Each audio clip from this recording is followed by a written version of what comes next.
2 বছর আগে জীবনের একটা বড় সিদ্ধান্ত নিয়ে আমার স্বামী প্রবাসে পাড়ি জমালেন। বলেছিলেন কিছুদিন কষ্ট করো, দেখো সব ঠিক হয়ে যাবে।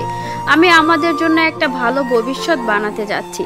আমি বিশ্বাস করেছিলাম, কারণ আমি শুধু তার স্ত্রী ছিলাম না, ছিলাম তার স্বপ্নের সাথী। তাকে বিদায় দেওয়ার দিন বুকের ভেতর কেমন ফাঁকা ফাঁকা লাগছিল। মাথায় ওড়না ছিল, চোখে জল আর ঠোঁটে হাসি। তাকে কষ্ট দিতে চাইনি। প্রথম দিকে সব ঠিকই চলছিল, প্রতিদিন কথা হতো, রাত জেগে ভিডিও কলে দেখা।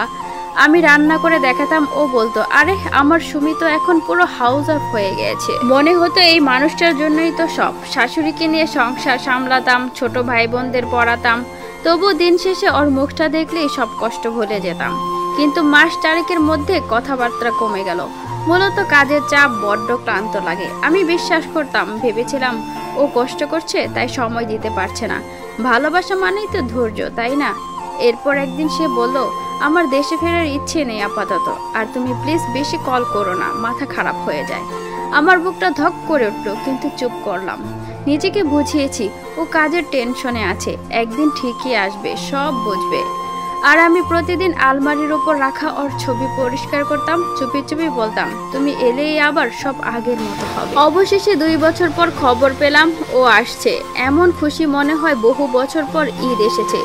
নতুন পর্দা ঝুলালাম, বাসা ঝাড় দিলাম, ওর প্রিয় খাবারগুলো রাঁধলাম। সেদিন আমি এমন সাজলাম যেমন বিয়ের রাতে সাজিনি। দরজায় দাঁড়িয়েছিলাম, হাত কাঁপছিল, বুক ধড়ফড় করছিল। কিন্তু সে যখন নামলো, আমার চোখে চোখ রেখে একটা বারও তাকালো না। হাঁটতে হাঁটতে পাশ কাটিয়ে ভিতরে চলে গেল। আমি বুকার মতো দাঁড়িয়ে রইলাম। আমার শাশুড়ি বোধহয় আগে থেকেই কিছু একটা আন্দাজ করেছিল, তাই আমাকে আমতা আমতা করে বলল, ও তো এখন একা থাকতে চায়। আমি ভাবলাম, একা থাকতে চায় মানে আলাদা থাকতে চায়, আমার সাথে নয়। পরে জানলাম বিদেশে ওর একটা সম্পর্ক হয়েছে। ও এখন সেখানে নতুন ঘর বানাতে চায়। আমি হাসলাম, হ্যাঁ সত্যি, আমি শুধু হাসলাম।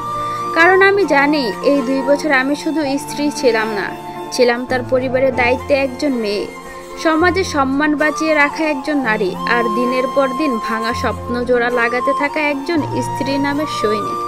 আজ ও ফিরে এসেছে, কিন্তু আমার কাছে নয়। আমার বাড়ি আছে, গৃহস্থালী আছে, কিন্তু আমার স্বামী নেই। আমি তার স্ত্রী ছিলাম, কিন্তু সঙ্গিনী ছিলাম না কখনোই। আমার অপরাধ কি ছিল? ভালোবাসা নাকি অপেক্ষা, নাকি কিছু না চাওয়ার অপরাধ? শেষে শুধু একটা কথাই বলি, জানেন, প্রবাসে টাকা দিয়ে হয়তো বাড়ি বানানো যায়, কিন্তু ভাঙা বিশ্বাস জোড়া লাগানো যায় না। ভালোবাসা ফিরে আসে না যদি তাকে মাঝপথে ফেলে রেখে চলে যাওয়া হয়।